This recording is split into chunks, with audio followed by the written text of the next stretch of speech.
Have you ever struggled with a little bit of fear when it comes to money? Have you felt a little anxious, maybe had a hard time sleeping, up all night, worried about money, worried about how you're going to provide for your family?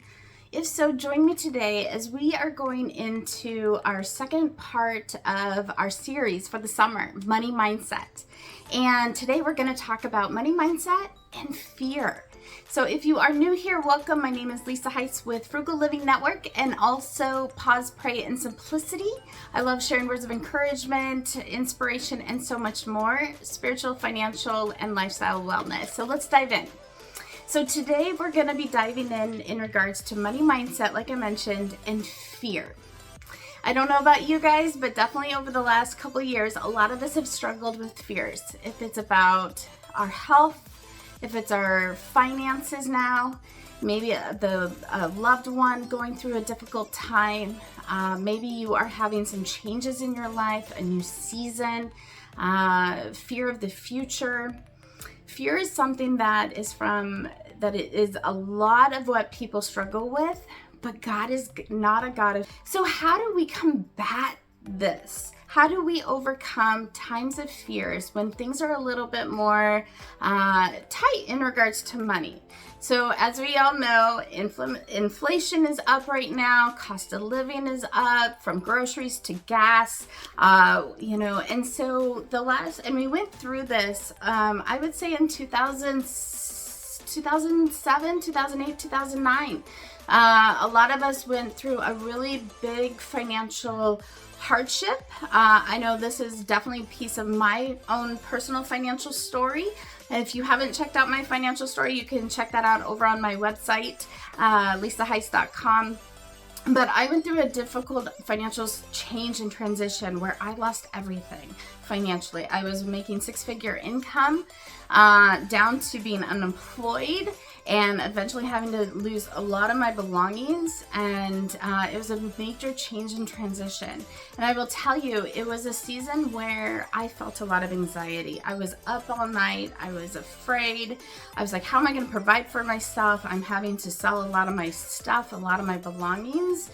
If you are in that time right now, maybe you've had a loved one lost a home or a job, maybe you've lost a loved one, and that can really impact your financial well-being. And during those times, I just encourage you, seek counsel, seek people that can comfort you, read truths, Bible verses, journal. If you are going through a space of grief, I do encourage you to do some kind of grief counseling, because it can release a lot of that fear, that anxiety, and also just bring a lot of comfort.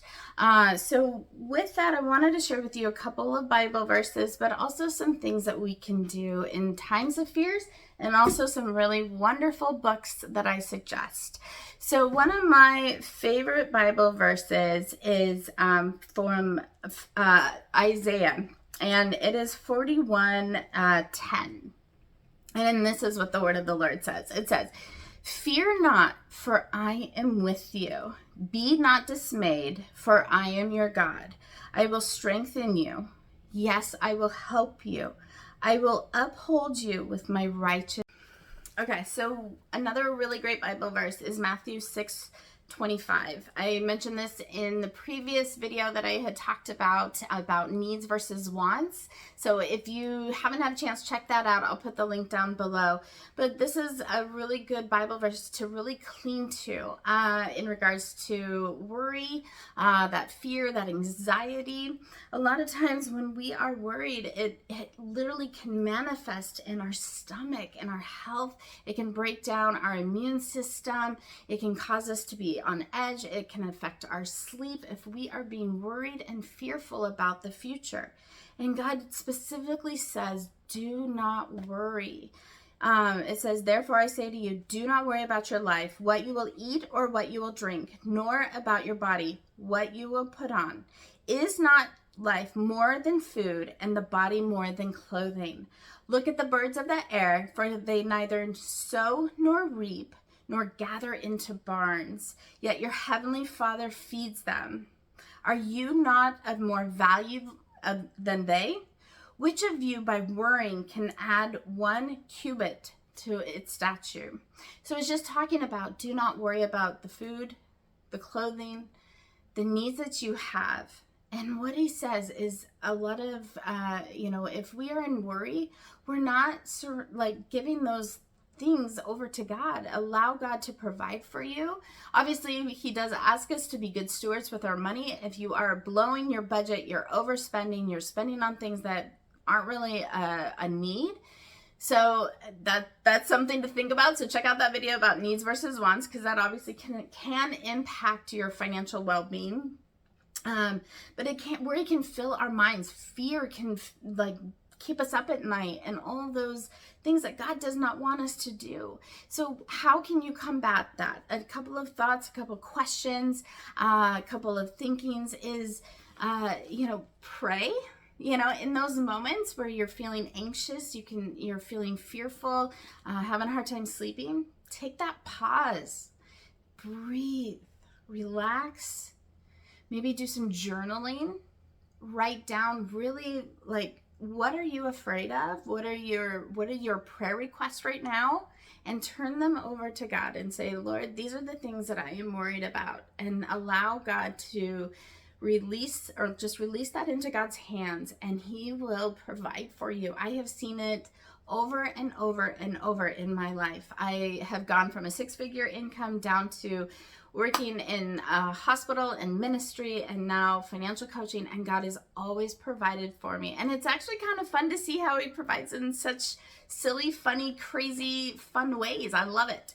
But I do encourage you guys, have an accountability partner, have somebody maybe to check your budget.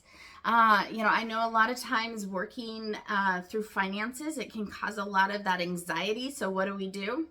We avoid it. I don't want to deal with it. I don't want to look at the money. I don't want to look at the checkbook. I don't want to look at the bank accounts. I don't even want to look at what I got in there. And we just go into avoidant mindset. But what happens? It just gets bigger and bigger, and it actually can manifest into a larger fear. A real quick story. So I was in a ministry where I helped kids do rock climbing and also raft trips. And we talked a lot, and we helped a lot of kids face fears. And I know for me, rock climbing was really scary. I am not good of heights. But I realized the more I manifested and I avoided it, it actually made it bigger. It made it harder for me to actually practice climbing. And so what I did was I took small steps. And that's what I encourage you guys to do, is take small steps in regards to fears and your money. If it is maybe you don't want to work your budget, but you need to balance your checkbook. So that's a step that you can take. Begin just taking small steps, balancing the checkbook, maybe setting a budget, maybe analyzing where your spending is, work with a financial coach or an advisor or a financial, individual that you trust, maybe in your family member or your friends, maybe in your church. But begin small if you're feeling afraid around your money. I know when I was going through a really difficult time back in 2007, 2008, 2009, I did not want to deal with the financial hardships. I didn't want to deal with it. But once I actually began working through the challenges, I began working through the difficulties of finances, it actually brought such a greater sense of peace. I love Dave Ramsey in regards to some of the things that he talks about, like financial peace. And that is true. It's financial fear or financial peace. And when we do steward our money in a great way that God desires for us, we set aside time. We set aside, money in our budget for the things that we need. We set aside money for an emergency fund. We're giving to other people. We're not spending more than we have. We're not racking up credit cards and debt and all those different things. That can actually bring such a greater sense of peace versus financial fears. So like I said, a couple of things that I'm going to just kind of wrap this up a little bit, but a couple of practical steps just to kind of finish out. Think about what is pure, what is lovely, what is true. I love that Bible verse from Philippians 4.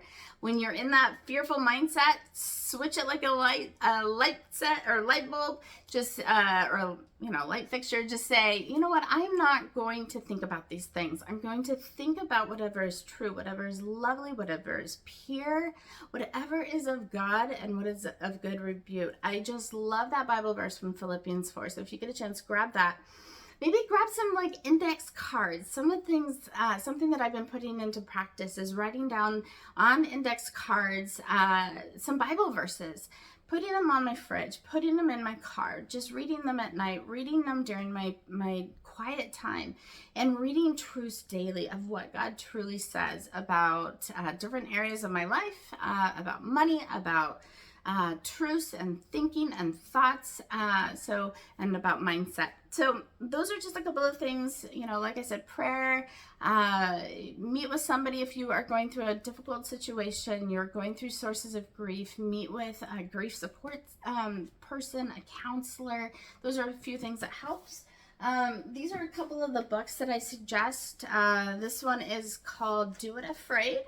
It's from Joyce Meyer, and then this one is called The Power of Praying Through Fear. I'll put the links down below, or the names of these books down in the description. So I really hope that this was encouraging for you guys, maybe some practical steps that you can take.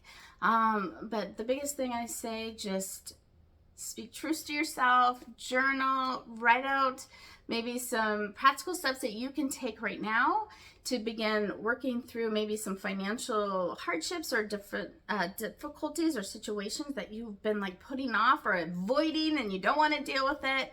Write out 1 or 2 things that you can do this next week that you can begin that process. So glad to have you guys. I will be, like I said, all summer long digging into money mindset. We're going to talk a lot about mindsets, some practical ways to overcome fears in regards to money, some practical ways talking about saving versus are you a spender. We're going to be going through a lot. So if you are new here, would love to have you as a subscriber, and we will talk to you in the next video. Bye-bye.